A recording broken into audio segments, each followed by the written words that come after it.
सभी प्यारे विद्यार्थियों को जय हिंद है और बीट एग्जाम के ऑनलाइन प्लेटफॉर्म पर आप सभी प्यारे बच्चों का स्वागत है। आज हमारे शिक्षक तो लाल लालियों शुरुआत कर लेते हैं जीएस का प्रैक्टिस बैच और सभी लाल जुड़ जाएं। देख लेता हूं कितने लाल आ पाए हैं और कितने पीले आ पाए हैं।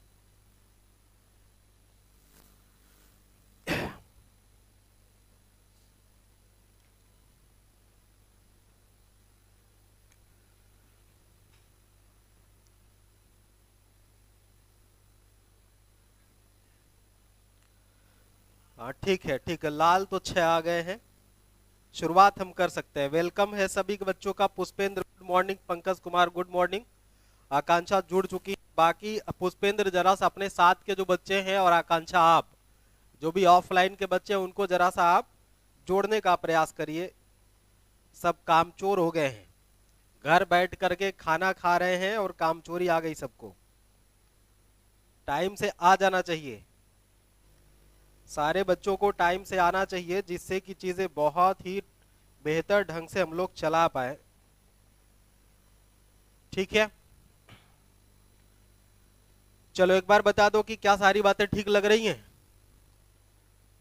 एक बार सारे बच्चों बता दो कि क्या सारी बातें ठीक लग रही है आपको। हाँ ठीक है, वॉइस तो मुझे ठीक ही लग रहा है, जैसा मैं देख पा रहा हूं कि वॉइस तो ठीक लग रहा है। आइए शुरुआत कर लेते हैं हम लोग कुछ प्रश्नों की। कल कुछ एक प्रश्नों पे चर्चा हुई थी। लास्ट प्रश्न हमने आपको शायद ये बताया हुआ था कि कोलेरू झील या मतलब श्रीहरिकोटा को लेकर के डिस्कस हुआ था कि श्रीहरिकोटा कहाँ पे, तो पूर्वी तट और पश्चिमी तट को लेकर के आपसे प्रश्न पूछा गया था। पूर्वी तट और पश्चिमी तट को लेकर प्रश्न पूछा गया था। आ जाइए देखते हैं, एक छोटा सा प्रश्न आपके सामने है। हालांकि प्रयास बहुत किया गया लेकिन हो नहीं पाया ठीक से टाइप, तो एक दो क्वेश्चन शायद हो पाया, जितना हो पाया उतना देखते हैं। बाकी कल से प्रयास करते हैं समय से टाइप हो जाए मैटर। ठीक है बालक, आ जाइए। राम जी, हाँ राम जी और धीरज कुमार, उज्जवल सिंह, उज्जवल सिंह। ठीक है सभी भाई, हम सब सभी को नमस्कार है और शुरुआत कर लेते हैं हम लोग आज के अपने सेशन की। धारदार होगा और भौकाली होगा। भौकाली बनाएंगे, धारदार हम कर ही दे रहे हैं। देखो कौन सा सही नहीं है, नकारात्मक प्रश्न है, सबसे पहले इसको गोला कर लेना। जो भी नकारात्मक प्रश्न होते हैं सबसे पहले इसको गोला कर लिया जाता है। अब गोला करके इसमें बता दो भैया कि Shanti Niketan Maharashtra, Belur Math Kolkata, prince of Wales museum Mumbai, Jantar Mantar Delhi, इनमें से कौन सा आपको गलत लग रहा है, बस इसी बात का उत्तर आपको खोजना है। जो भी ऑप्शन आपको गलत लग रहा है उसी ऑप्शन को आप पकड़ करके बता दीजिए हमको कि ये वाला गलत लग रहा है आपको। कौन सा ऑप्शन आपको गलत लग रहा है यही बात बतानी है। प्रयास करिए भाई, हर एक बच्चा प्रयास करेगा, हर एक बच्चा प्रयास करेगा कि कौन सा ऑप्शन आपको ठीक लग रहा है इसमें से।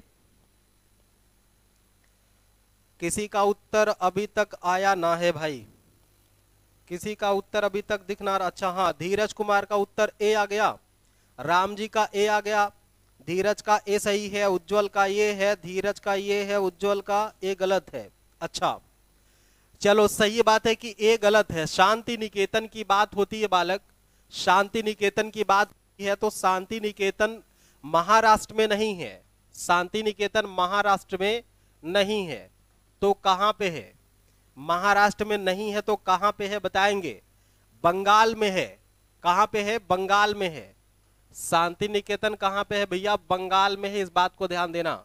शांति निकेतन बंगाल में है और इसकी स्थापना 1905 ईस्वी में हुई थी। इसकी स्थापना 1905 ईस्वी में, यहां पे देख लो इधर। शांति निकेतन कहां पे है तो बता देना बंगाल में है। क्या बताएंगे लाल? बंगाल में। कब इसकी स्थापना हुई थी तो बता देना हमारे मुन्ना लोग।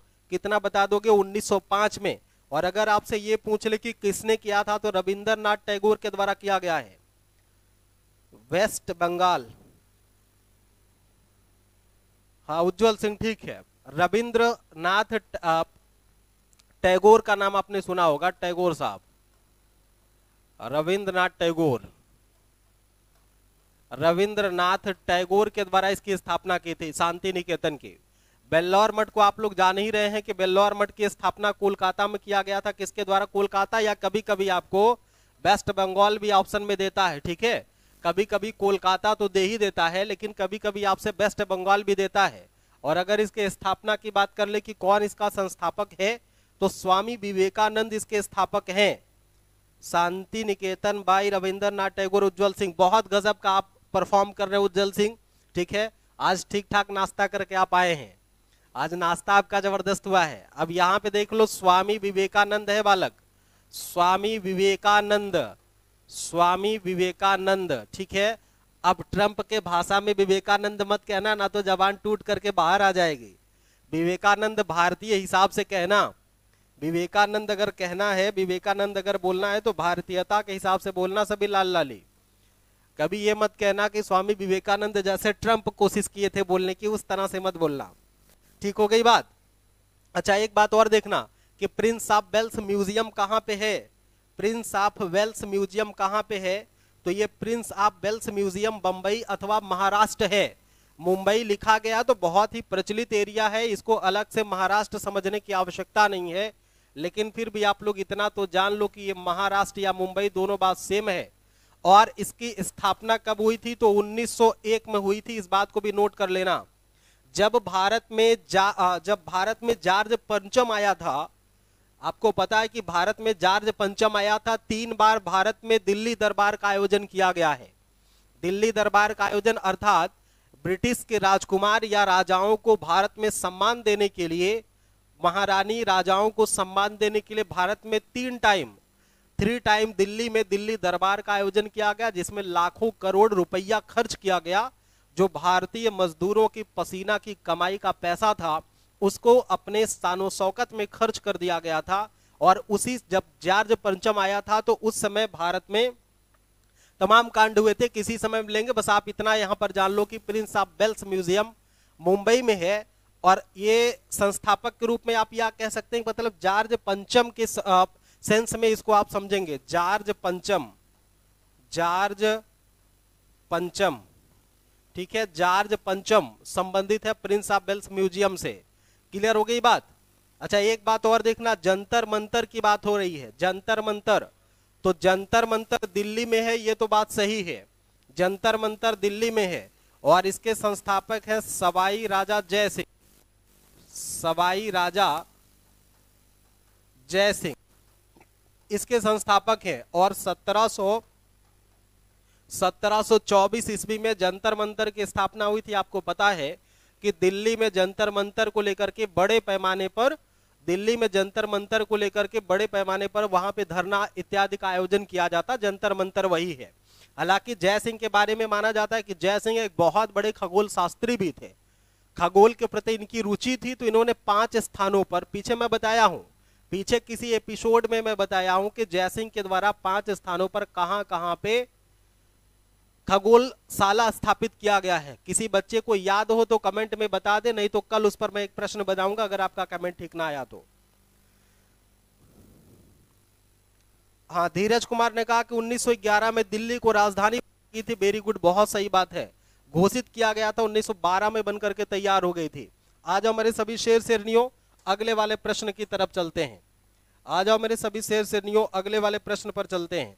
लेकिन अगला प्रश्न मुझे लिखना ही पड़ेगा जैसे मैं रोज लिखता था, ठीक है। सरप्राइज तो ये है, सरप्राइज तो ये है कि सिर्फ एक क्वेश्चन आपको टाइप हो पाया था। मैंने कहा था ना, प्रयास तो खूब मन से किया था लेकिन हुआ ही नहीं ठीक से।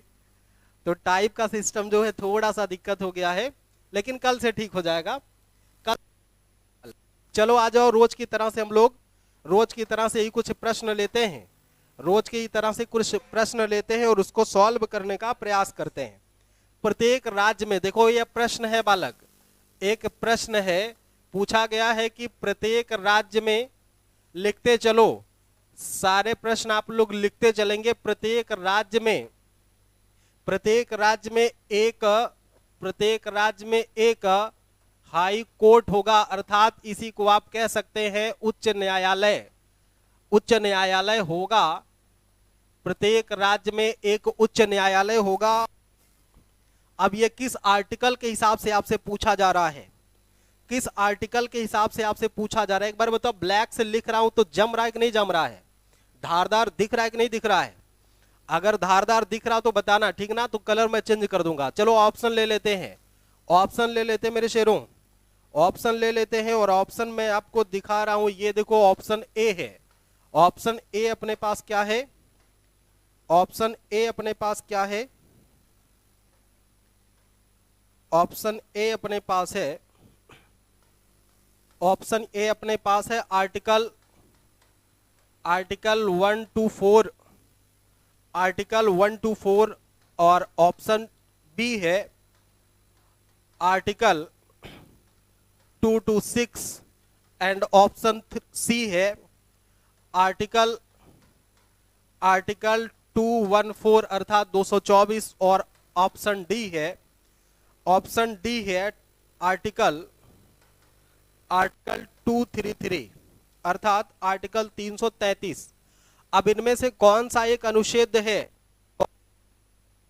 अनुच्छेद किसकी बात करता है कि प्रत्येक राज्य में एक उच्च न्यायालय होगा, ये किस आर्टिकल के हिसाब से आपसे पूछा गया है, यही बात आपसे पूछी जा रही है। उज्जवल सिंह थंब दे रहे हैं और धीरज कुमार आर्टिकल 214 दे रहे हैं, माने 214 दे रहे हैं। अंकित मौर्य का सी आ रहा है, उज्जवल सिंह का 214 आ रहा है, ठीक है। राजन पांडे का सी आ रहा है, राम जी का 214 आ रहा है, अंकित मौर्य का 214 आ रहा है, धीरज का 124 आ रहा है, 124 में 80 है। बहुत सही, वेरी गुड, बहुत गजब का आप लोग कर रहे हैं, बहुत गजब का आप लोग कर रहे हैं, ठीक है। एक बात ध्यान से समझना कि जैसा हमें पता है कि एक अनुच्छेद 124 में तो सुप्रीम कोर्ट की बात की गई है, अभी कल वाले क्वेश्चन में लिया गया था, इससे 124 सेकेंड से लिया गया था, ठीक है। तो आर्टिकल 1 to 4 क्या कह रहा है कि भारत में एक सुप्रीम कोर्ट होगा। अब आपको पता है कि जो भारत की न्यायिक व्यवस्था में तो एक पिरामिड आकार का आप समझते हैं, अगर आप देखें भारत में जो न्यायपालिका की व्यवस्था है, अगर वो एक पिरामिड के हिसाब से आप समझेंगे तो आप समझ पाएंगे कि पिरामिड क्या है। जैसे देखो, यहां पे जो सबसे शीर्षस्थ है ये तो सुप्रीम कोर्ट है, ठीक है। और सुप्रीम कोर्ट के अधीन क्या आता है, सुप्रीम कोर्ट और विभिन्न राज्यों में उच्च न्यायालय माने हाई कोर्ट स्थापित किए गए हैं। और उसके बाद फिर अधीनस्थ न्यायालय आते हैं, है ना, उसके बाद अधीनस्थ न्यायालय आते हैं, और उसके बाद जिला और सत्र न्यायालय आता है, जिला और सत्र न्यायालय आता है। और फिर लास्ट वाले छोर पे एकदम आप देखेंगे यहां पे ग्राम पंचायतें आती हैं। क्या आती हैं बच्चों, ग्राम पंचायतें आती हैं। तो कभी भी अगर आपसे पूछ ले, कभी भी अगर आपसे पूछ ले कि न्यायपालिका के पिरामिड में सर्वोच्च स्तर पर कौन होगा, तो न्यायपालिका के पिरामिड में सर्वोच्च स्तर पर हमारा सुप्रीम कोर्ट होगा, भारत का सुप्रीम कोर्ट होगा। इसको लेकर के कई बार प्रश्न आपसे पूछे गए हैं,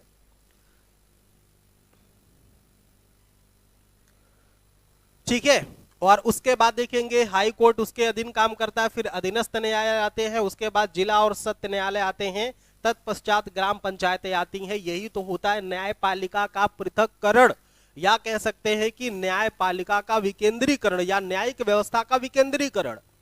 अर्थात ग्राम पंचायत में ग्राम पंचायत के मुखिया से लेकर के प्रत्येक स्तर पर निर्णय करने का कार्य होता है। ग्राम पंचायत के मुखिया से लेकर के प्रत्येक स्तर पर निर्णय करने का कार्य होता है, ठीक है भैया, प्रत्येक स्तर पर निर्णय करने का कार्य होता है। और 226 के आधार पर हम देखें तो आर्टिकल 226 के आधार पर उच्च न्यायालय रिट जारी करता है। आप चाहे तो इसके सामने लिख लेंगे कि हाई कोर्ट क्या करता है, इसके आधार पर रिटे जारी करता है। क्या कर सकता है, रिट जारी करता है। आर्टिकल 226 के अधीन, आर्टिकल 226 के अधीन हाई कोर्ट क्या करता है भैया, उच्च जो हाई कोर्ट है हमारा उच्च न्यायालय, ये क्या कर सकता है, ये कर सकता है रिट जारी कर सकता है। अगर कोई भी न्यायालय, अगर कोई भी न्यायालय अपने अधिकार क्षेत्र का उल्लंघन कर रहा हो, ऐसी कंडीशन में इसको पावर दी गई है आर्टिकल 226 के अंतर्गत कि हाई कोर्ट ऐसे अधिकारों के उल्लंघन के दौरान वह जारी कर सकता है रिट, ठीक है, वह जारी कर सकता है रिट, ठीक है। और 214 तो कह सकते हैं कि 214 में क्या बोला गया है कि प्रत्येक राज्य के लिए एक supreme court, sorry high court होगा, तो उत्तर आपका क्या हो जाएगा, 214 हो जाएगा। 214 में क्या बोला गया कि प्रत्येक राज्य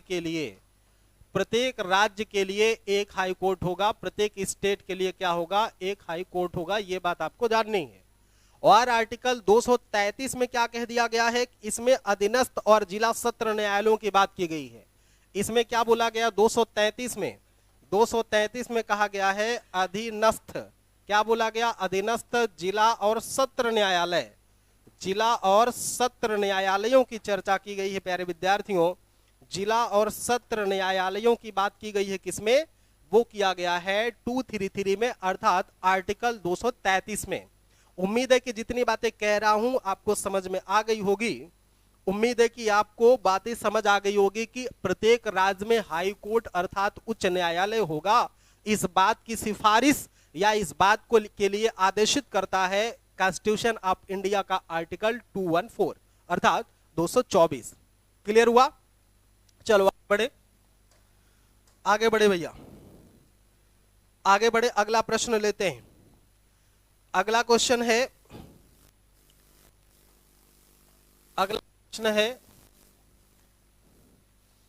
अगला प्रश्न क्या है, किस देश को, ध्यान से समझना लाल, किस देश को निप्पॉन, किस देश को निप्पॉन की उपाधि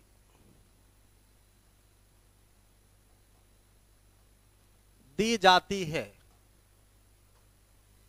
किस देश को निप्पॉन की उपाधि दी जाती है? तो ऑप्शन आपके सामने पहला है जापान, पहला ऑप्शन है प्यारे बच्चों जापान, और दूसरा है मिस्र, दूसरा ऑप्शन क्या है, मिस्र, और तीसरा ऑप्शन है नॉर्वे, और चौथा ऑप्शन आपके पास है म्यांमार, चौथा ऑप्शन है म्यांमार। चलो जल्दी जल्दी आप लोग अपने बुद्धि का बल्ब जलाओ और इसके उत्तर को बताओ। शीघ्रता से आप सभी विद्यार्थियों अपने अपने बुद्धि को जलाओ, बुद्धि के बल्ब जलाना ना, आग ना लगा लेना दिमाग में, तुम बहुत फितूर चलता रहता है तुम्हारे दिमाग में।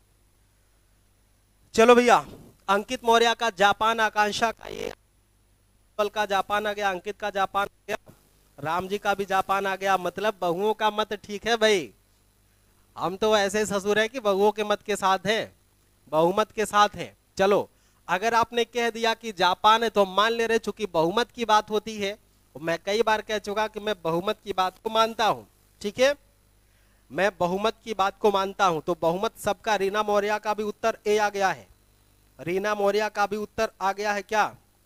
अच्छा देख लो, इसको और किस किस नामों से जान सकते हैं। एक तो इसको उगते सूर्य का देश कहते हैं क्या, सुकुमारों का देश कहते हैं क्या, फूलों का देश कहते हैं क्या, क्यों, पूर्व का ब्रिटेन भी तो कहते हैं। तो इसी के सामने लिखते हुए चले जाना है, इसी के सामने लिखते हुए चले जाना। पहली बात क्या कि यह उगते हुए सूर्य का, उगते सूर्य का देश है, उगते सूर्य का देश, पहली बात हो गई। दूसरी बात याद रखना, इसमें सुकुमार फूलों का देश कहते हैं, सुकुमार फूलों का देश, सुकुमार फूलों का देश कहते हैं। और एक बात और लिख लेना कि पूर्व का ग्रेट ब्रिटेन कहते हैं, पूर्व का ब्रिटेन कहते हैं, पूर्व का ग्रेट ब्रिटेन कहते हैं, इस बात को ध्यान देना। तो जापान को निप्पॉन कहा जाता है, एक बात तो ये हो गई। दूसरी उपाधि इसकी क्या हो गई, उगते सूर्य का देश।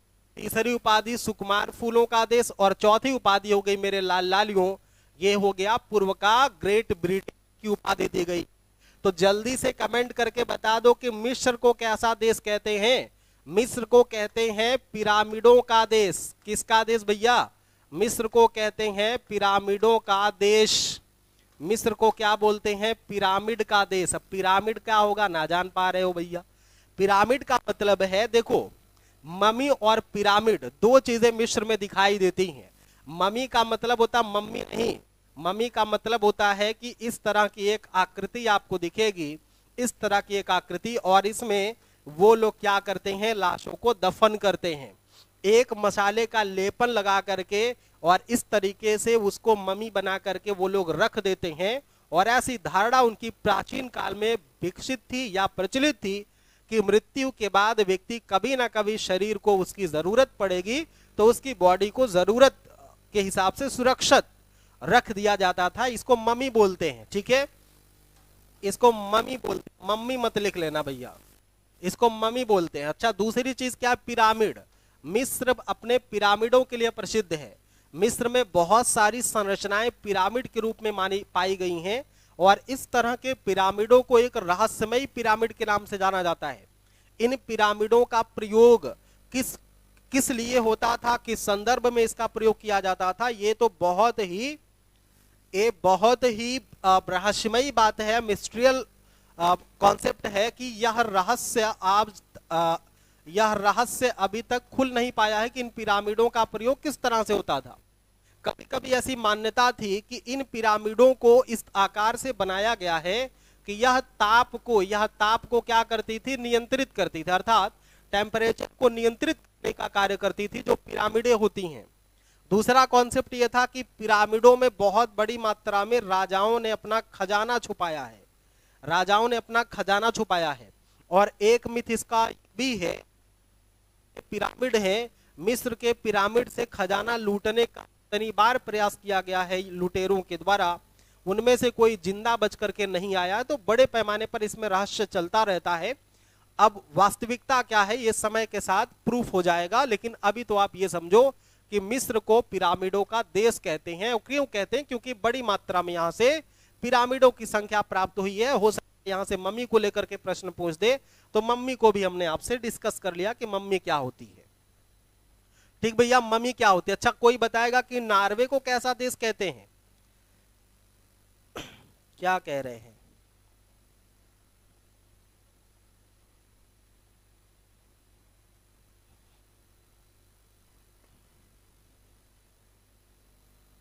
हाँ, कंट्री ऑफ पिरामिड, ठीक है सर। साउंड फंस रही है, साउंड तो धारदार है, फंस कैसे रही है? देखो, हम पढ़ाते तो माइक साइक टूट जाता है, ठीक ना, आवाज वाज फंस जाती है। यहां से ठीक है, हो सकता कहीं बीच बीच में फंस रही हो, यहां से तो ठीक निकल रही है। जाते जाते रास्ते में कहीं असुविधा हो जाए, लेकिन उसके लिए बैठे हुए गुरुदेव हमारे, दोनों हाथ में माउस लेकर के, चूहा। आगे देखो, नॉर्वे को क्या बोल देंगे भैया? नॉर्वे को मध्य रात्रि के सूर्य का देश कहते हैं। आधी रातें में सूर्योदय हो जाता है क्या? मध्य रात्रि के सूर्योदय का देश, मध्य रात्रि के सूर्योदय का देश, ठीक है, मध्य रात्रि के सूर्योदय का कहते हैं। तो जल्दी से बता दो कि म्यांमार को भी तो कुछ कहा जाएगा। म्यांमार को स्वर्णिम पैगोडा का देश कहते हैं, स्वर्णिम पैगोडा का देश कहते हैं इसको, स्वर्णिम पैगोडा का देश कहते हैं, ठीक है, स्वर्णिम पैगोडा का देश कहते हैं म्यांमार को। उम्मीद है कि बतिया समझ गए होंगे झल्लाहट के साथ। झल्लाहट आ रही है? नहीं आ रही है तो ईमानदारी से समझ गए होंगे, सनक के साथ समझ गए होंगे। आ जाओ मेरे प्यारे विद्यार्थियों, अगला प्रश्न लेते हैं, और ये प्रश्न आपके लिए है, आपके द्वारा पूछा जाएगा, आपके लिए पूछा जाएगा। तो जल्दी से इस प्रश्न का आप लोग उत्तर करने का प्रयास करेंगे। जैसा कि प्रश्न आपके सामने लिखा जा रहा है, तो आप भी प्रश्न को लिखते हुए चलेंगे। जो भी ऑफलाइन वाले बच्चे हैं या जो भी बच्चा ऑनलाइन जुड़ा हुआ है अभी हमसे, वो डेली 9:30 बजे आएगा और इसी तरह से व्यवस्थित चलेगा। देखो, कल से तो पीपीटी बन जाएगी, ये तो पक्का है, लेकिन आज की पढ़ाई में और कल की पढ़ाई के स्थायित्व को देख लेना, स्थायित्व को देख लेना। जब सारी मेहनत हम करेंगे तो तुम्हें करने के लिए कुछ नहीं होता है। मैं बार बार आपसे कहता हूं प्यारे बच्चों कि कभी भी पढ़ाई संघर्ष से होती है, मेहनत से होती है। और मेहनत का मतलब कि कुदाल फावड़ा लेकर के मिट्टी नहीं खोदना है। फर्स्ट क्लास एक कमरे में बैठ करके, कुर्सी मेज लगा करके, ईयरफोन लगा करके, सामने मोबाइल रख करके पढ़ना है और एक नोट्स बनाते चलना है। क्योंकि जब हमारी ज्ञान इंद्रिया, कर्म इंद्रिया एक्टिव होती हैं तो वह स्थायित्व को प्राप्त होता है। और जब केवल सुनने की इंद्री ही काम करेगी, मस्तिष्क और दो तरह से अगर आप यूज करेंगे, हाथ लगा रहे हैं, सोच रहे हैं, सुन रहे हैं, तो 3-4 इंद्रियां आपकी एक्टिव हैं, तो वो चीजें बहुत ठीक ठाक होती हैं। लेकिन ठीक है, आपकी बेहतर डिमांड पे, आपकी बड़ी मांग के आधार पर हम लोग कल से इसको पीपीटी के रूप में कन्वर्ट करेंगे, कल से इसको पीपीटी बना लेंगे। बस आज केवल आप देख लो, आज देख लो, आज देख लो। अगला प्रश्न है, जीवों के स्वरूप का, जीवों के बाह्य आकार, बाह्य आकार एवं स्वरूप का अध्ययन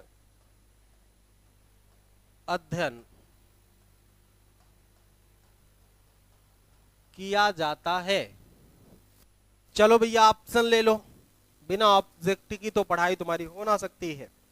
चलो पहला ऑप्शन ले लेते हैं, मॉर्फोलॉजी, मॉर्फोलॉजी। दूसरा ऑप्शन ले लेते हैं एनाटॉमी, एनाटॉमी। और तीसरा ऑप्शन ले लेते हैं एंजियोलॉजी, हिंदी में लिख दे रहा हूं, एंजियोलॉजी।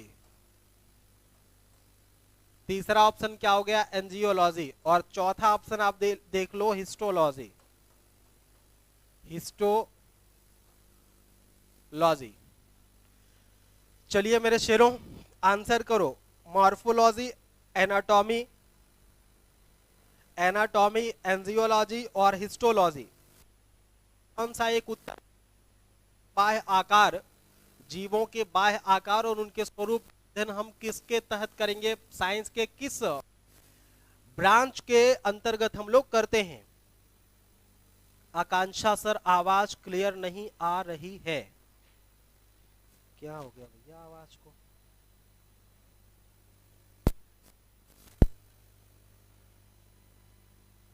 क्या दिक्कत आ रही, कट रहा है कि क्या दिक्कत आ रही उसमें? आवाज में जरा सा बताएं तो। आवाज में देखिए क्या दिक्कत आ रही है, दिक्कत थोड़ा सा बताया, जैसे सरसाहट ज्यादा है या कट कट जा रही, क्या दिक्कत उसको बताया तो उसको देख चेक करते हैं। आंसर भी आप सभी के आ रहे शुरू हो गए हैं,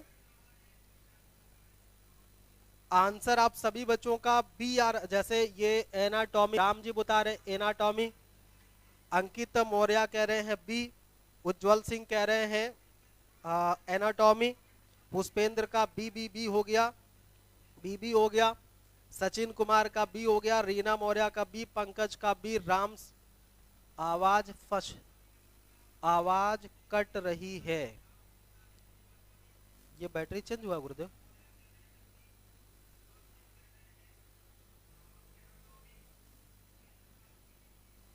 अच्छा चलो ठीक है, अब कटेगा नहीं।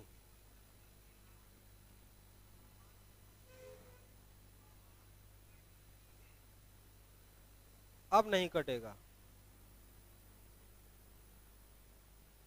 रीना मौर्य कह रही सरसराहट हो रहा है और कट रही, मतलब दो इशू आ रहे हैं।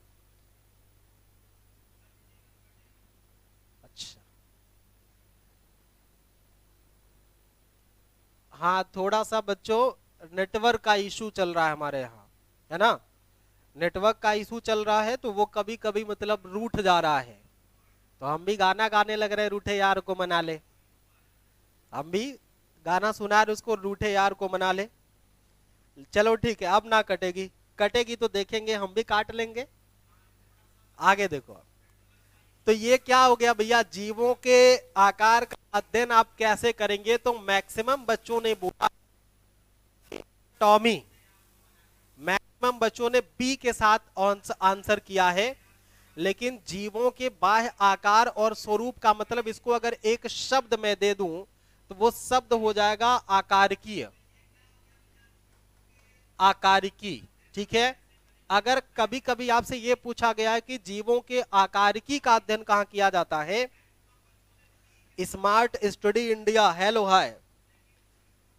अब हम लोग बात करें कि बाह्य आकार और स्वरूप का अध्ययन कहाँ किया जाएगा, तो मार्फोलॉजी में किया जाएगा। No doubt this is the right answer of for this question. इस प्रश्न के लिए सबसे मजबूत, सस्ता, सुंदर और टिकाऊ आंसर है क्या?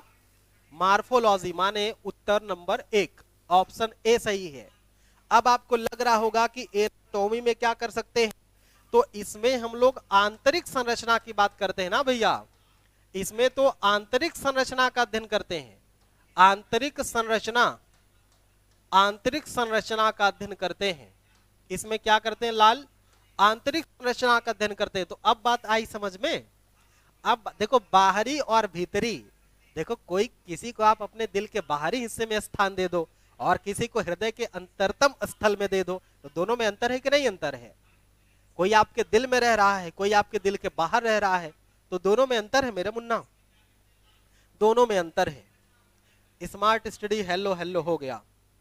रीना मौर्य सरसराट, हाँ ठीक है। उज्जवल सिंह, हाँ ठीक है उज्जवल, ठीक हो गया, ठीक हो गया बात ना। मार्फोलॉजी में हम लोग आंतरिक नहीं बल्कि बाह्य आकारिकी का अध्ययन करते हैं, जबकि एनाटॉमी के अंतर्गत हम लोग जीवों के आंतरिक संरचना का अध्ययन करते हैं। हम लोग क्या करते हैं? आंतरिक संरचना का अध्ययन करते हैं। और एंजियोलॉजी में क्या करेंगे, तो इसमें रुधिर वाहिनी का अध्ययन करते हैं। ये भी ध्यान देना, इसमें रुधिर वाहिनी, रुधिर वाहिनियों का अध्ययन करते हैं, रुधिर वाहिनियों का अध्ययन करते हैं। हो गई बात। और हिस्टोलॉजी में तो आपको पता है कि हम लोग टिश्यूज का अध्ययन करते हैं। किसका अध्ययन करते हैं? टिश्यूज का, या इसी को ऊतक कहते हैं। इसी को क्या बोलते हैं? ऊतक कहते हैं, है ना। ऊतकों का अध्ययन, टिश्यूज का यानी ऊतक का अध्ययन हम लोग किसमें करते हैं मेरे शेरों? किसमें करते हैं? हिस्टोलॉजी में करते हैं। चलो एक बार प्रेम से बोलो जय माता दी। नहीं बोलना, सुनो प्रेम से बोलो कि मार्फोलॉजी में किसका अध्ययन करते हैं? बाह्य आकारिकी का। ठीक है, याद रखना, बाहरी बात पूछ रहा लाल लालियों, बाहरी बात पूछ रहा है मार्फोलॉजी। अच्छा ये बताओ, किसी को मारोगे अगर मुक्का, तो बाहर मारोगे कि अंदर? असर भले अंदर से करेगा, लेकिन जब मारोगे किसी को तो मारोगे तो बहरवे ना, कि किडनी निकाल करके गुर्दा छील दोगे उसका, नहीं ना छीलोगे, मारोगे तो बाहर से ही। तो अगर आप मार रहे हो माने मार्फो, मार्फो तो बाहर से मार रहे हो, तो बाहर माने बाह्य आकारिकी का अध्ययन करेंगे। और किसी को मारोगे अगर मतलब ठूसम ठूसा मारोगे, तो ये बताओ बाहरी आकार उसका टूटेगा फूटेगा कि अंदर का ज्यादा? बाहर का। आंख नाक मुंह त्वचा सब टूट फूट जाएंगे, फट जाएंगे, तो बाहर की चीजें ज्यादा टूट फूट रही। तो ऐसे इसको समझ लेना, मार्फोलॉजी में क्या कर रहे हैं? बाहरी आकार का अध्ययन कर रहे हैं। और एनाटॉमी, एना आना, कहां आना? दिल में आना। कहां आना? दिल में आना। ठीक है, अंदर आना। एनाटॉमी कहां आना? दिल में आना, अंदर आना, तो आंतरिक संरचना की बात हो गई। एंजियोलॉजी, एंजियोलॉजी में किसका? तो रुधिर वाहिनियों की बात करेगा। और हिस्टोलॉजी की बात अगर कर देगा मेरे शेरों, तो वो ऊतकों अर्थात टिश्यूओं के स्टडी से संबंधित है। आई होप आप बेहतर तरीके से अंडरस्टैंड कर रहे होंगे, चीजों को अच्छे तरीके से आप समझ पा रहे होंगे। अपने रूठे पराए रूठे, यार रूठे ना, रूठे जो खुदा ही रूठे, यार रूठे ना। बहुत सही, गजब गजब गजब गजब गजब, बड़ा ही खतरनाक धारदार भौकाली शब्द दिया है राम जी ने। अपने रूठे पराए रूठे, यार रूठे ना। हाँ ठीक, सब रूठ जाए लेकिन वो ससुरी ना रूठे, क्योंकि उसके रूठने से तो खर्चे बढ़ जाते हैं ना। लेकिन देख, आज शॉपिंग ना कराने चले जाना तुम लोग, कोरोना बहुत टल रहा भारत में, कोरोना बहुत टल रहा, आज ना शॉपिंग करवाने चले जाना। उम्र बीत जाए यूं ना रूठने मनाने में। एक बात ये भी ध्यान देना कि रूठने मनाने के चक्कर में अक्सर उम्र बीत जाती है, और उम्र बीतने के बाद वही बातें याद आती हैं। कौन सी वाली? जो पापा बताए थे कि किसी के चक्कर में ना पड़ना लाल, ना तो जिंदगी काली पड़ जाएगी। आगे देखो, अगला एक प्रश्न है, साइंस का ही प्रश्न है। आज क्या बात है, साइंस के बहुत सारे प्रश्न आ रहे हैं क्या? कोशिका का नियंत्रण कक्ष, क्वेश्चन पढ़ दे रहा हूं। कोशिका का नियंत्रण, कोशिका का नियंत्रण कक्ष, ठीक है, किसे कहा जाता है? कोशिका का नियंत्रण कक्ष किसे किसे कहा जाता है? लिखते चलना क्वेश्चन, और जैसे ऑफलाइन खुलेगा सबका नोट्स मैं चेक करूंगा। अगर किसी का नोट्स नहीं मिला तो ठीक है, फिर मिल लेना देहाती रसगुल्ले वाले के पास, एक एक लौंग लत्ता खिलाएंगे सबको। आओ, कोशिका का नियंत्रण कक्ष, कोशिका का नियंत्रण कक्ष किसे कहा जाता कह दो तो ऑप्शन भी चिपका दूं। चलो पहला ऑप्शन चिपक लो भाई, पहला ऑप्शन ये चिपक रहा आपके पास, कोशिका झिल्ली माने सेल मेम्ब्रेन होता है। पहला ऑप्शन क्या हो गया? कोशिका झिल्ली। और दूसरा ऑप्शन हो गया मेरे शेरों केंद्रक। दूसरा ऑप्शन क्या हो गया? केंद्रक। और तीसरा ऑप्शन हो गया माइट्रोकांड्रिया। तीसरा ऑप्शन क्या हो गया? माइट्रोकांड्रिया। और चौथा ऑप्शन हो गया राइबोसोम्स। राइबोसोम्स। तीसरा ऑप्शन क्या हो गया? राइबोसोम्स। और माइट्रोकांड्रिया न्यूक्लियस, केंद्रक को बोलते हैं न्यूक्लियस। और का झिल्ली का मतलब होता है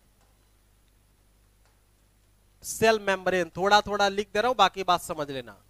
कोशिका झिल्ली का मतलब सेल मेम्ब्रेन होता है, या इसी को प्लाज्मा मेम्ब्रेन भी कहते हैं। केंद्रक को अंग्रेजिया में न्यूक्लियस कह देते हैं, माइट्रोकांड्रिया को माइट्रोकांड्रिया ही कहते हैं, राइबोसोम्स को राइबोसोम्स ही कहते हैं। ठीक है, सब अंग्रेजिया के शब्द है। जल्दी जल्दी अपना अपना उत्तरवा दे दो हमारे शेरों। पुष्पेंद्र का सी आ गया भैया, माइट्रोकांड्रिया कह रहे हैं पुष्पेंद्र। और कोई मेरे लाल लाली शेर शेरों, और कोई बताएगा? रीना बच्ची का कितना आ गया भैया? माइट्रोकांड्रिया। आकांक्षा श्रीवास्तव का डी आ गया। अच्छा तुम लोग यार, मतलब मिलो हमको किसी दिन ऑफलाइन, तुम लोग मिलो, बताते हैं कोशिका का नियंत्रण कक्ष किसे कहते हैं? कोशिका का नियंत्रण कक्ष कहां से होता है? देखो, जब आप सेल को पढ़ते हो ना, जब आप सेल को पढ़ते हो, पहली बात तो ये जान लो कि साइटोलॉजी में सेल का अध्ययन किया जाता है। सेल का अध्ययन किसमें किया जाएगा मुन्ना? साइटोलॉजी में। साइटोलॉजी में सेल का अध्ययन करते। एक बात क्लियर हो गई कि साइटोलॉजी में सेल का अध्ययन करते। चलो देख लो, 2 टाइप ऑफ सेल होते हैं। सेलों के कितने प्रकार होते हैं? कोशिकाओं के कितने प्रकार होते हैं? 2 प्रकार होते हैं। माने एक होता है जिसे हम कहते हैं प्लांट सेल। क्या बोलेंगे भैया? Plant cell. और दूसरा क्या होता है? दूसरा कौन सा सेल होता है? एनिमल सेल होता है। दूसरा कौन सा सेल होता है? तो ये होता है एनिमल सेल। दूसरा क्या होता है? एनिमल सेल होता है। दोनों की संरचना में अलग अलग तरह की चीजें पाई जाती हैं। कुछ कॉमन चीजें हैं और कुछ डिफरेंस चीजें, कुछ अलग चीजें हैं। अगर आपने देखा होगा, जैसे प्लांट सेल हम इस तरह से अगर समझने का प्रयास करें कि प्लांट सेल कुछ इस तरह से आप ऐसे बना लो, ये प्लांट सेल हो जाएगा। ऐसे मैं कॉमनली ऐसे बता दे रहा हूं, हालांकि पूरा सेल पढ़ा पाना एक क्वेश्चन में थोड़ी सी विपत्ति का कार्य है। इस तरह से देखो, एक सेल होता है और ये बाहर से एक इस पे लेयर लगी रहती है, जिसे हम लोग सेल मेम्ब्रेन वो कहते हैं, मतलब बाह्य भित्ति कह सकते हैं सेल की। सेल भित्ति कहते हैं, माने सेल वाल कहते हैं। इसे क्या बोलते हैं? इसको बोलते हैं सेल वाल। ठीक है, जिसे कोशिका भित्ति हिंदिया में कहते हैं। तो अच्छा एक बात सुनो, कोशिका या सेल्स क्या होते हैं? वो हम जीवों के लिए वो संरचनात्मक और कार्यात्मक इकाई होते हैं। पहली बात, अच्छा सारी बातें क्वेश्चन के रूप में पूछी जा रही हैं, इस बात को भी याद रखना कि जो कोशिकाएं होती हैं, कोशिकाएं कैसे होती हैं? तो कोशिकाएं क्या होती हैं? कोशिकाएं ऐसे होती हैं कि ये जो कोशिका होती है, ये जीवों के कार्यात्मक और उनके संरचनात्मक इकाई है। जीवों की क्या है? कार्यात्मक और उसकी संरचनात्मक इकाई है।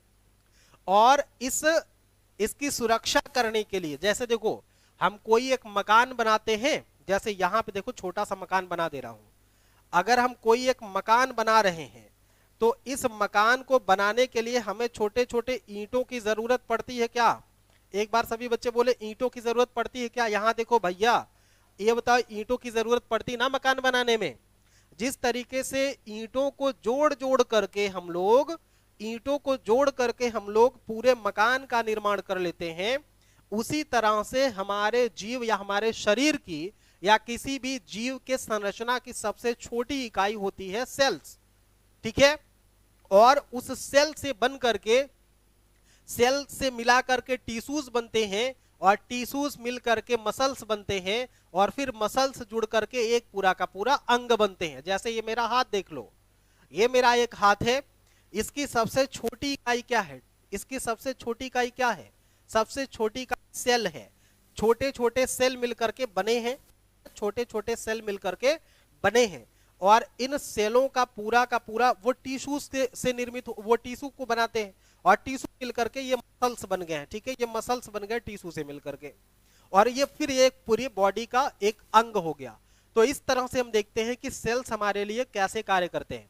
तो सेल्स बहुत ही सूक्ष्मतम पार्ट होता है, सेल्स बहुत ही सूक्ष्मतम पार्ट होता है। Ravi Gupta good morning.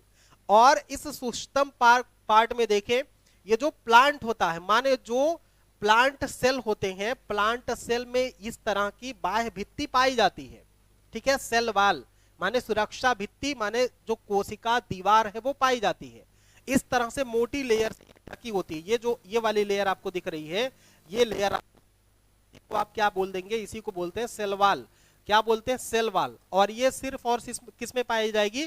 केवल और केवल प्लांट सेल में पाई जाएगी, पौधे वाले कोशिका में पाई जाएगी, एनिमल कोशिका में, एनिमल सेल में नहीं पाई जाएगी। ठीक है, तो ये सेल वाल का वर्क क्या होता है? सेल वाल का कार्य ये होता है कि ये किसी भी सेल्स को बाहरी आघात से रोकती हैं। जैसे अगर कोई व्यक्ति, कभी आपने देखा होगा कि जब गुंडा एक मुक्का मारता है तो हीरो ऐसे रोक लेता हाथ से, और वो अगर पड़ता है तो हैंड पे पड़ेगा, तो हैंड के नीचे देखो, मसल्स के नीचे टिश्यू और उसके बाद सेल्स हैं, तो सेल से वही टूट जाती हैं। ठीक है, वो सेल से टूट जाती है और फिर से। अच्छा, सेल्स के अंदर एक बड़ी खासियत ये है बच्चों कि सेल मतलब सेल्फ रिप्रोडक्टिव है। ठीक है, सेल्फ रिप्रोडक्टिव है, ये खुद से इसमें जनन करने की क्षमता होती है, खुद से जनन करने की क्षमता होती है। ये खुद टूटेगा और फिर अपने ही जैसे सेल्स को बना करके और उस घाव के स्थान को भर देगा। ठीक है, उस घाव के स्थान को, तो ये भी बात पक्की है, ये बात इंपॉर्टेंट है कि सेल्स में खुद रिप्रोडक्शन करने की क्षमता होती है।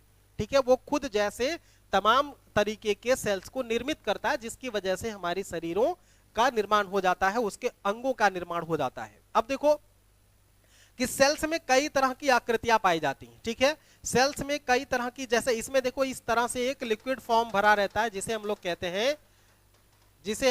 हैं कोशिका द्रव्य। ठीक है, इस तरह से पदार्थ भरे होते हैं जिसे हम लोग कहते हैं कोशिका द्रव्य कहते हैं, जिसे हम लोग क्या बोलते हैं? कोशिका द्रव्य कहते हैं, जिसे क्या बोलते हैं? कोशिका द्रव्य कहते हैं। ठीक है, और इसी में जैसे वैक्यूम कुछ होते हैं, जैसे पानी के वाटर होते हैं, ठीक ना, वाटर के कुछ वैक्यूल होते हैं, वो जमा, उसी में पानी रहता है जो इसकी पानी की पूर्ति करते हैं। और बीच में कुछ इस तरह से स्ट्रक्चर आपको दिखेगा, इस तरह से कुछ स्ट्रक्चर आपको दिखेगा, कुछ इस तरह से स्ट्रक्चर दिखेगा, जिसको हम लोग कहते हैं केंद्रक, या इसी को न्यूक्लियस कहा जाता है। केंद्रक या इसी को न्यूक्लियस कहा जाता है। बीच में कुछ इस तरह का पार्ट होगा, कुछ इस तरह का पार्ट होगा, जिसे हम लोग क्या बोलते हैं?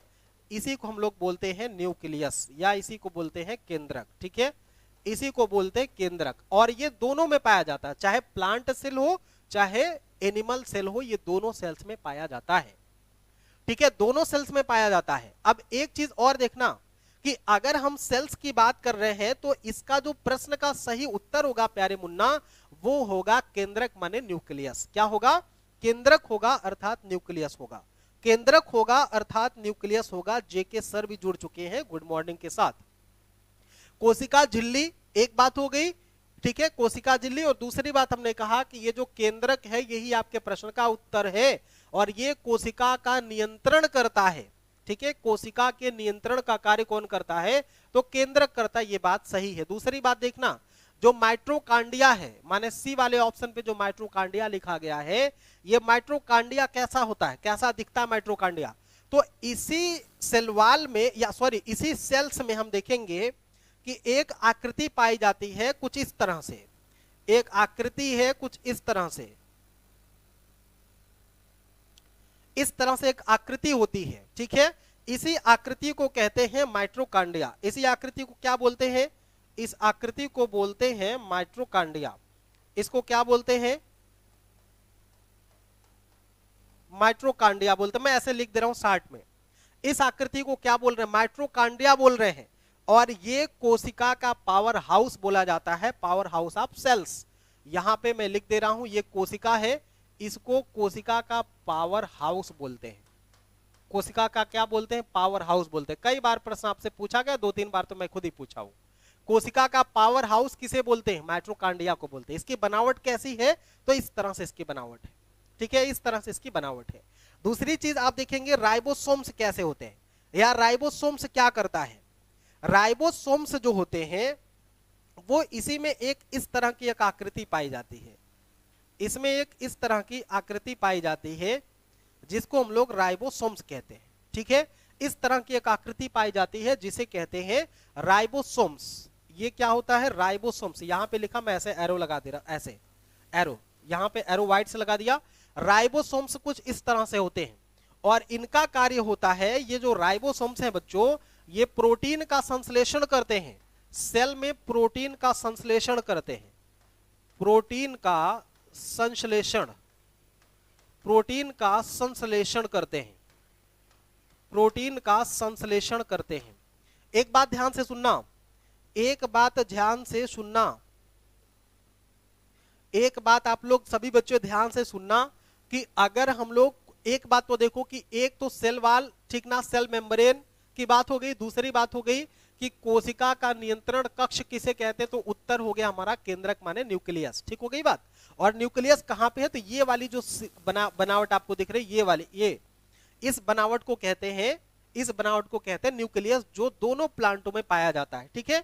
और कोशिका, ये जो पादप कोशिका है माने प्लांट सेल है, इसमें सेल वाल पाया जाता है, जबकि एनिमल वाली कोशिका में सेल वाल नहीं होता, मतलब बाहरी से कोई, बाहर का कोई आघात इसमें नहीं होता। जैसे हमको अगर कोई मारेगा, चोट करेगा तो सीधा हमारी चमड़ी फट जाएगी भैया, लेकिन अगर किसी पेड़ को आप मार रहे हैं, किसी पौधे को, तो उसकी चमड़ी शुरुआत में हार्ड होती है, ऊपर से देखेंगे तो एक लेयर लगी होती है, ठीक है, एक लेयर उस पे लगा होता है, एक लेयर उस पे लगा होता है, इसलिए वो चीजें थोड़ी सी अलग हो जाती हैं एनिमल प्लांट को लेकर के।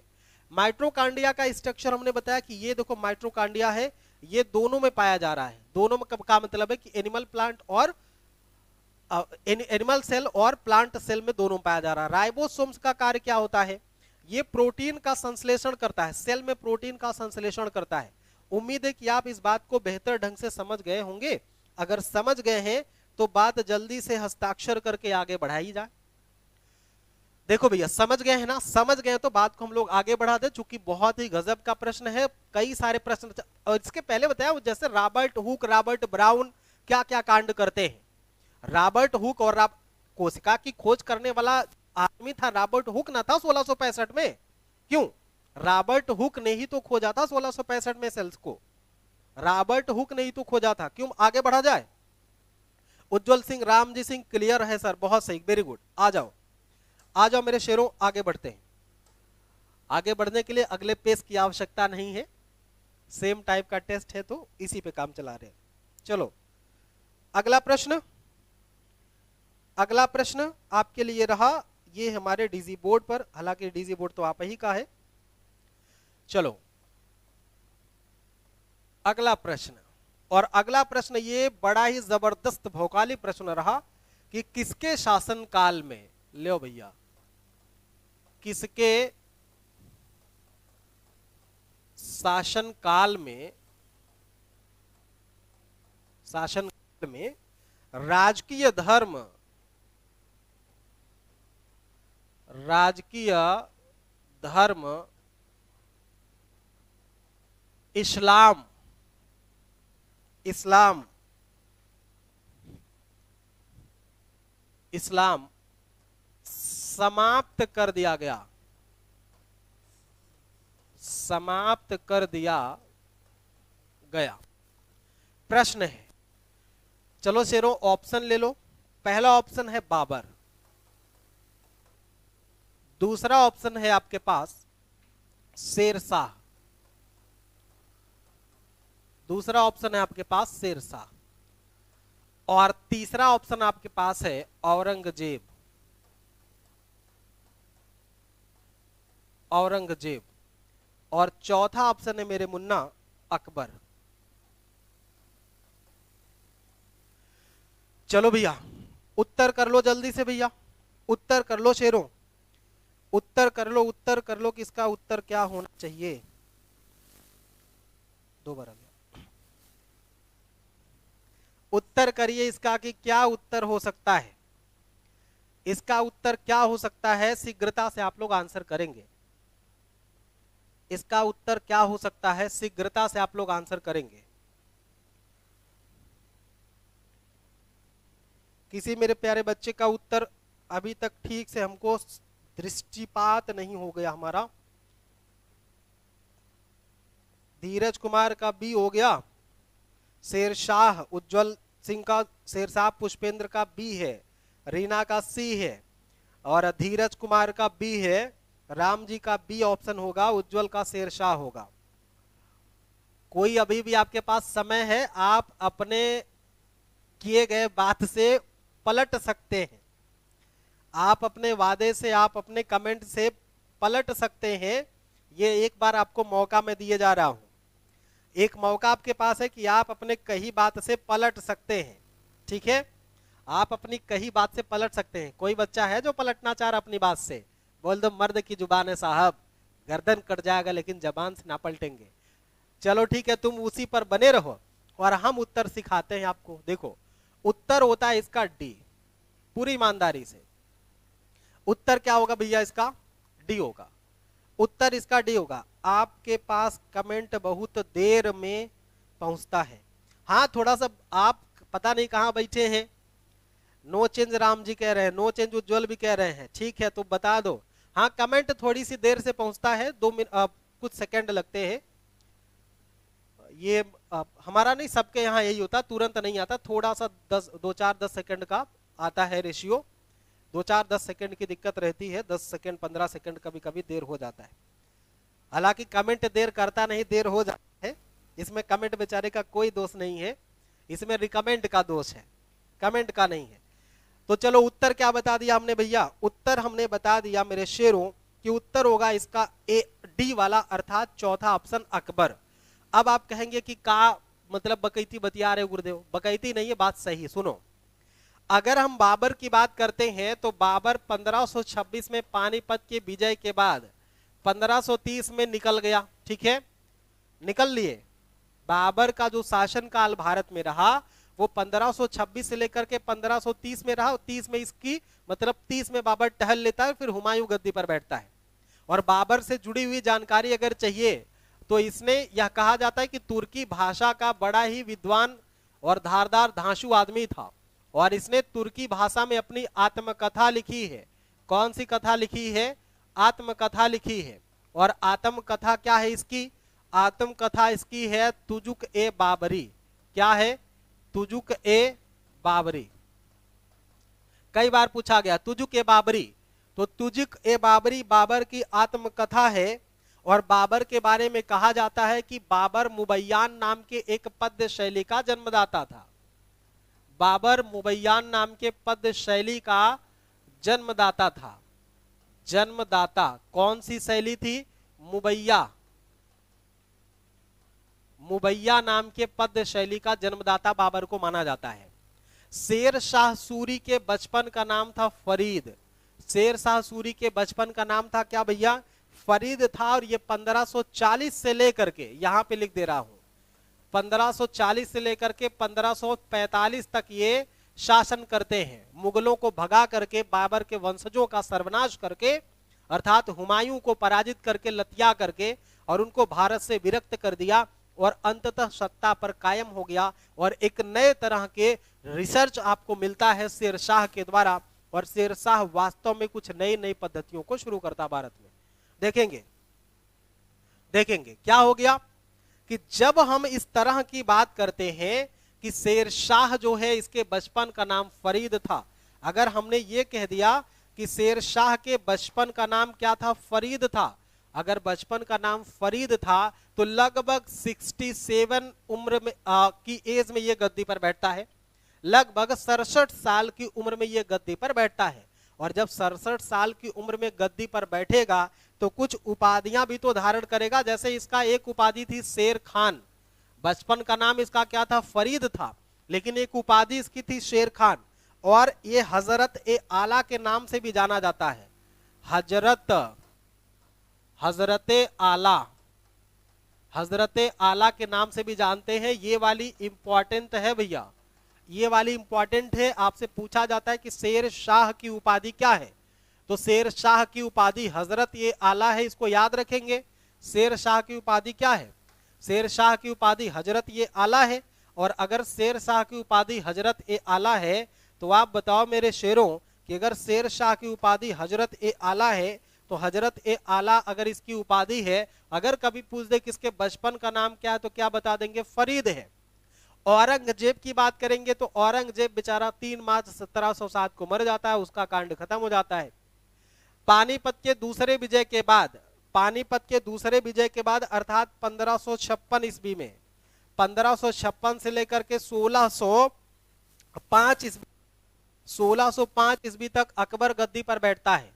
और अकबर हमारा उत्तर भी है, इसलिए 2-3 बातें समझ लो कि 1582 ईस्वी में, कितने में, 1582 ईस्वी में, कितने ईस्वी में, तो 1582 ईस्वी में, कितने ईस्वी में, 1582 में, 1582 ईस्वी में अकबर ने एक नए धर्म को स्थापित किया था जिसे कहते हैं दीन ए इलाही। जिसे क्या कहते हैं, दीन ए इलाही धर्म, जिसे किस नाम से जानते हैं, तो अकबर के द्वारा एक धर्म स्थापित किया गया था, अकबर के द्वारा एक धर्म स्थापित किया गया था और वो धर्म था दीन ए इलाही। इस प्रश्न का उत्तर क्या होगा, इस्लाम को किसने समाप्त, माने राजकीय धर्म, ध्यान से समझना बात को, कि अब तक जितने भी मुगल शासक रहे हैं उन सभी मुगल शासकों ने जो अपने साम्राज्य का जो राजकीय धर्म घोषित कर रखा था वो इस्लाम था। बट जब अकबर गद्दी पर बैठता है तो अकबर एक सभी धर्मों के सम्मान करने वाला शासक था। इसने सभी धर्मों के प्रति सहानुभूति और सौहार्द को अपनाते हुए सभी धर्मों को सम्मान दिया। और सभी धर्मों का सम्मान देने के बाद, सभी धर्मों का विश्लेषण और उसका अध्ययन करने के बाद इसने एक नतीजा निकाला कि सभी धर्मों का उद्देश्य तो एक ही है, मानव कल्याण। तो क्यों ना किसी ऐसे धर्म को स्थापित किया जाए जो सिर्फ और सिर्फ किस पर बेस हो, मानव के कल्याण पर। तो इस तरह से इसने एक नया धर्म स्थापित कर दिया, दीन ए इलाही, जिसको हम लोग कहते हैं। अब दीन ए इलाही धर्म स्थापित हो गया तो इसलिए कहा जाता है कि इसने राजकीय धर्म को समाप्त करके एक नए धर्म को शुरुआत किया, दीन ए इलाही। हालांकि स्मिथ कहता है कि दीन ए इलाही की स्थापना अकबर की भूल का स्मारक था। स्मिथ नाम अगर आप सुने होंगे, स्मिथ इतिहासकार है, ये कहता है कि यह अकबर के भूल का स्मारक था। अकबर की महानता, अकबर की स्मारक, अकबर की महानता पर दाग लगाने का कोई काम अगर किया तो अकबर के द्वारा जारी किया गया नया धर्म था जो अकबर ने स्थापित किया था, अकबर ने जो स्थापित किया था। तो अकबर के द्वारा ये सारे कांड किए गए हैं भैया, अकबर के द्वारा ये सारे। हाँ, एक बात और रखना कि ये जो दीन ए इलाही धर्म स्थापित हुआ था इसमें कुल 18 सदस्य थे। कितने सदस्य ने इसको, कितने सदस्यों ने इसमें सदस्यता ली थी, तो कुल 18 सदस्य इसमें शामिल होते हैं। कुल कितने सदस्य, अच्छा देखो, किसी किताब में अगर 17 मिल जाए या 20 मिल जाए तो मतलब सीना ना ठोकने लगना। 18 ठीक है, 18 जानते रहो, मानते रहो, समझते रहो। और इसमें एकमात्र जो हिंदू आदमी इसकी सदस्यता लिया था वो था महेश दास अर्थात बीरबल। अर्थात कौन भैया, बीरबल, महेश दास। तो कभी कभी मेरे शेरों पूछ लिया जाता है कि बीरबल का मूल नाम क्या था, तो बीरबल का मूल नाम क्या था भैया, महेश दास था। क्या था भैया, महेश था। बात आ गई समझ में लालो, बताओ शेरों, बात समझ में आ गई। अकबर का जन्म अमरकोट में राजा बीर साल के महल में हुआ था, ये बात भी तय है, सत्य है। चलो सिरो, बात समझ में आ गई, आगे बढ़ते हैं। उम्मीद है कि ये बतिया आपको अच्छे से समझ में आई होगी। आओ शुरुआत कर लेते हैं नेक्स्ट प्रश्न की। अगला पेज क्या है, अगला प्रश्न क्या है, इसको समझते हैं। आओ, अगला प्रश्न है, अगला प्रश्न आपके सामने है। पहला प्रश्न थोड़ा सा टफ होगा, आप घबराने का नहीं, थोड़ा सा टफ प्रश्न होगा तो परेशान नहीं होना। चलो,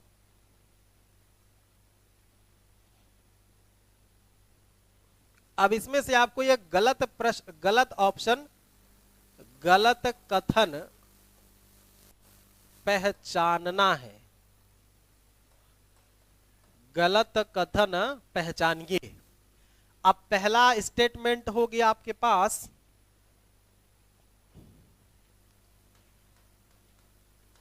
प्रत्येक पोषण तल पर, प्रत्येक पोषण तल पर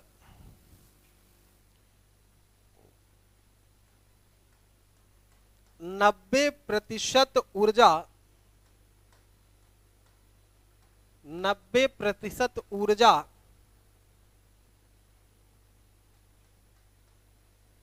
जैवीय क्रियाओं, जैवीय क्रियाओं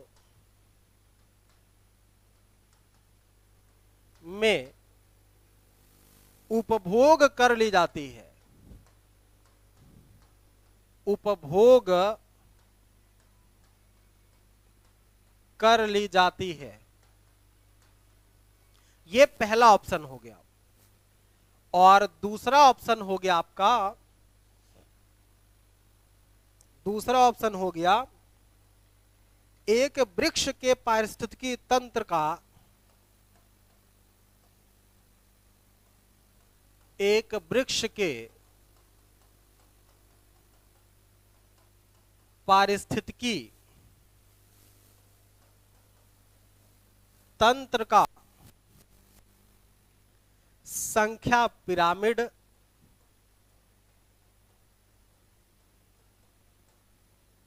संख्या पिरामिड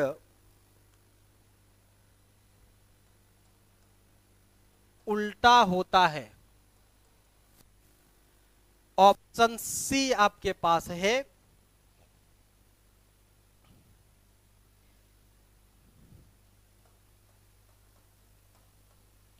प्रत्येक पोषण स्तर पर, प्रत्येक पोषण तत्व के, प्रत्येक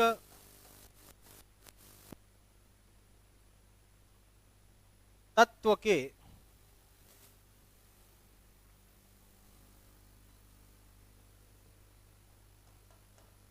जंतु 10%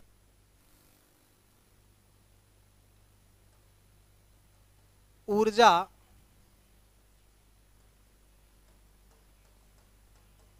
अगले पोषण तल, अगले पोषण तल को देते हैं। प्रत्येक पोषण तत्व के जंतु 10% ऊर्जा अगले पोषण तल को देते हैं। डी वाला ऑप्शन देखिए, डी वाला ऑप्शन आपके पास है।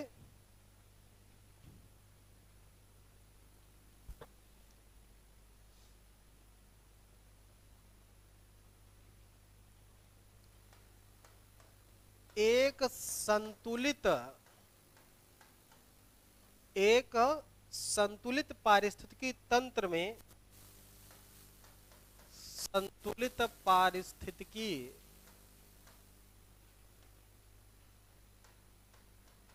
तंत्र में जीवों की संख्या, जीवों की संख्या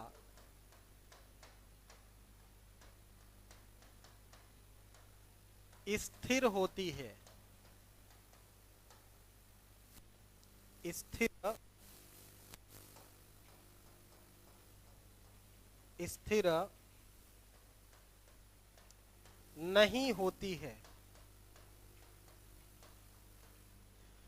चलो विद्यार्थियों, क्या वो भाई टफ हो गया क्या? बाकी लोग चल गए, बाकी लोग चले गए क्या? सर देख नहीं पा रहे हैं।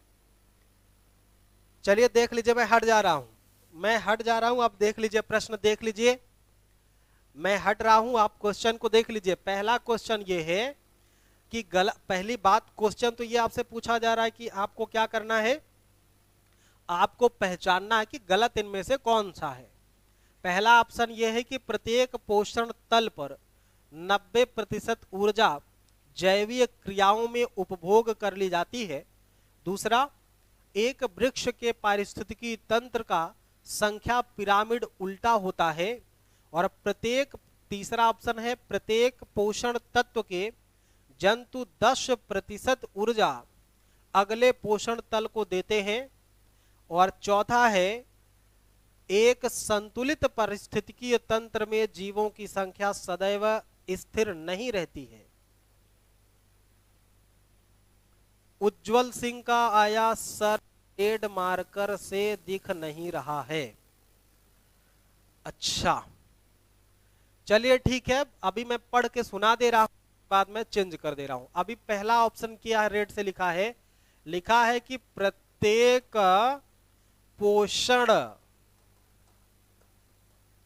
तल पर 90% ऊर्जा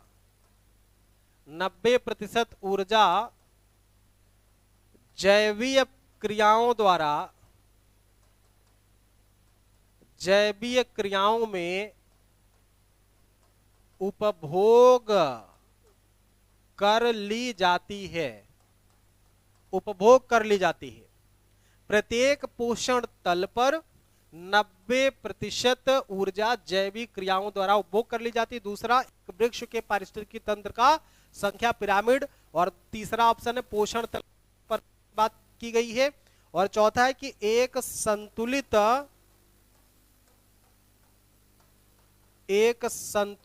पारिस्थितिकीय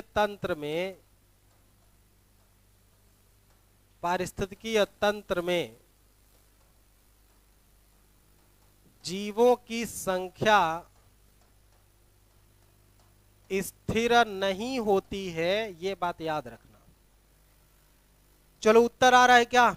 उत्तर आ गया डी, राम जी का डी ऑप्शन, और पुष्पेंद्र का भी डी आ गया, सचिन कुमार का डी आ गया, आकांक्षा का डी आ गया। सर रेड मार्क, हाँ ठीक है। रीना मौर्य का सी आ गया।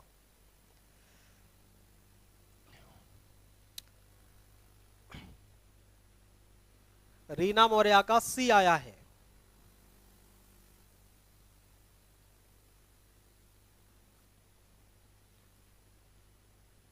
चले आइए देखते हैं क्या कंडीशन है इसकी। देखो पहला प्रश्न, जो पहला ऑप्शन है, अर्थात प्रत्येक पोषण तल पर 90% ऊर्जा जैविक क्रियाओं द्वारा उपयोग या उपभोग कर ली जाती है, दैट इज द राइट, सही बात है। अगर जैसे 10% का नियम आप पढ़े हैं ना, 10% का नियम, 10% का नियम किसने दिया है? लिंडमैन ने दिया है। किसने दिया है? लिंडमैन ने दिया है।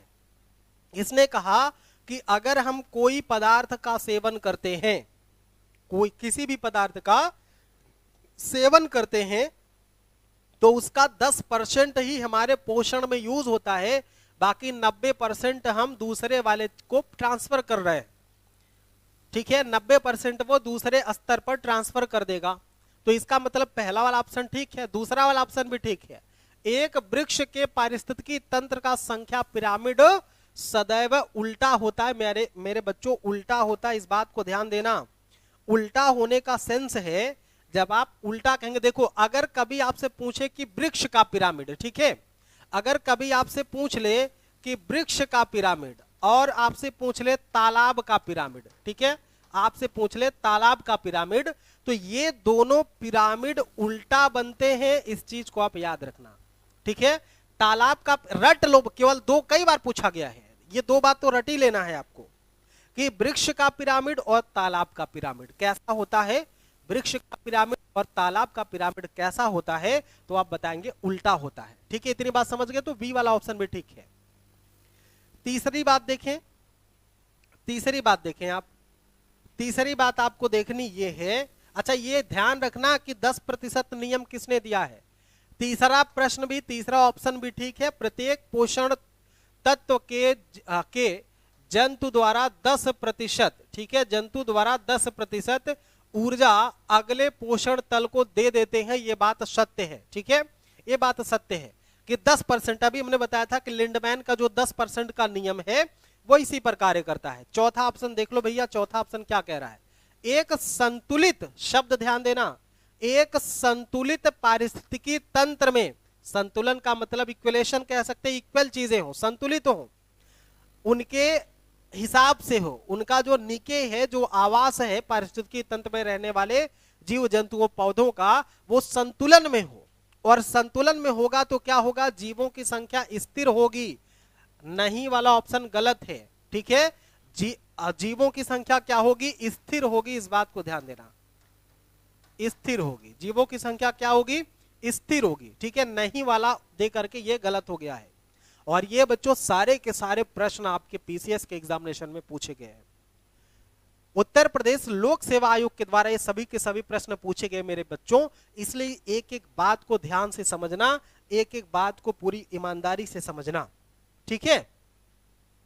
आ जाओ शेरों अगले प्रश्न की तरफ, आ जाओ अगले प्रश्न की तरफ। धारदार प्रश्न का जानदार ऑप्शन, धारदार प्रश्न का जानदार ऑप्शन ये ले लो पहला। अगला ऑप्शन क्या है, इसमें से आपको ये देखना है, इसमें से आपको ये देखना है कि कौन सा कथन इसमें से गलत है, ठीक है, इसमें से कौन सा गलत है ये समझना है। तो पहला ऑप्शन देखें, पहला ऑप्शन है कि 30 से 35 डिग्री उत्तरी अक्षांश, 30 से 35 डिग्री उत्तरी अक्षांश को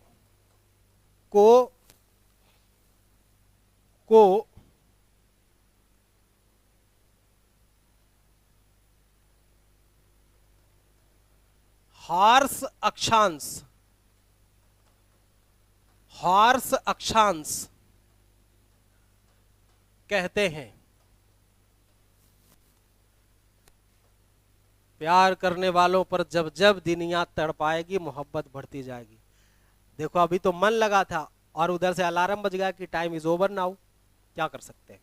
लेकिन कोई बात नहीं, ये वाला तो समझा के ही छोड़ेंगे, ये वाला तो समझा के, कितना भी दीवार उठा लो मोहब्बत बढ़ती जाएगी बच्चों के प्रति। जालिमो क्या बोला, 30 डिग्री से 35 डिग्री उत्तरी अक्षांश, उत्तरी अक्षांश को हार्स अक्षांश कहते हैं।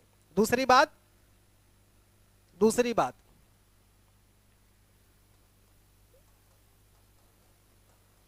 व्यापारिक पवनों,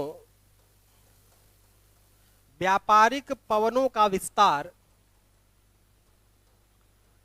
व्यापारिक पवनों का विस्तार 30 degree north and 30 degree south तक पाया जाता है या में पाया जाता है, पाया जाता है। बस 5 मिनट, 2-3 मिनट। तीसरा ऑप्शन क्या है,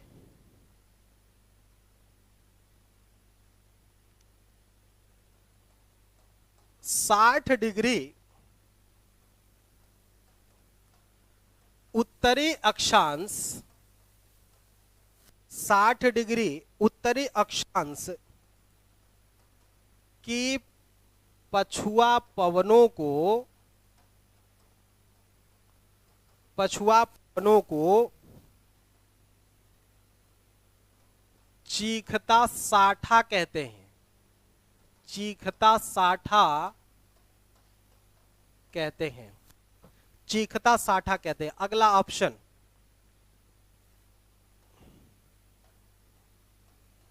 विश्व की सर्वाशा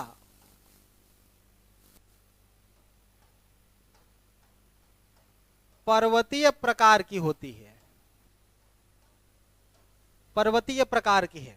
चलो भैया जल्दी जल्दी आंसर कर लो, जल्दी जल्दी आप सभी बच्चे आंसर कर लो एकदम। आई हैव नो, अरे भैया 10:48 हो गया, हालांकि 10:30 तक ही मेरा समय था। शीघ्रता से आ जाओ। देखो पहला, अच्छा मैं बता दे रहा हूं, आप अपना मतलब समझते रहना क्या है प्रश्न। इसमें से कौन सा गलत ऑप्शन है, ये इस बात को लेकर के पूछा गया। 30 से लेकर के 35 उत्तरी अक्षांश को कहते हैं हॉर्स, या इसी को हिंदी में कहते हैं अश्व अक्षांश। चूंकि प्राचीन काल में जब यहां से घोड़े के व्यापारी जाते थे तो पछुआ पवन के दबाव के कारण सागर में उनकी नाव जो है भारी हो जाती थी, डगमगाहट के कारण उनको घोड़े उतार करके समुद्र में फेंकना पड़ता था, इसलिए इस वाले अक्षांश को कहते हैं हार्स्व या इसी को अश्व अक्षांश कहते हैं। सही बात। व्यापारिक पवनों माने व्यापारिक जो पशुआ पवनें होती व्यापार करने के लिए धकेलती जहाजों को, इसलिए व्यापारिक पवनों का विस्तार देखेंगे नॉर्थ और साउथ दोनों में। 30 डिग्री नॉर्थ और 30 डिग्री साउथ, ये पृथ्वी हो गया, ये इक्वेटर हो गया। 30 ऊपर 30 नीचे, 30 ऊपर 30 नीचे देखेंगे तो इसमें जो होता है व्यापारिक पवनों का प्रभाव होता है, व्यापारिक पवनें चलती हैं। And third is the answer आपका 60 डिग्री उत्तरी नहीं भैया, ये जो 60 डिग्री उत्तरी नहीं 60 डिग्री अगर दक्षिणी कह देता तो सी वाला ऑप्शन ठीक हो जाता। ठीक है, 60 डिग्री अगर दक्षिणी कह देता तो सी वाला ऑप्शन क्या हो जाता, सही हो जाता। बस यहां उत्तर के स्थान पर दक्षिण लिख लेना, बाकी बात सेट है, बाकी सारी बातें सेट है।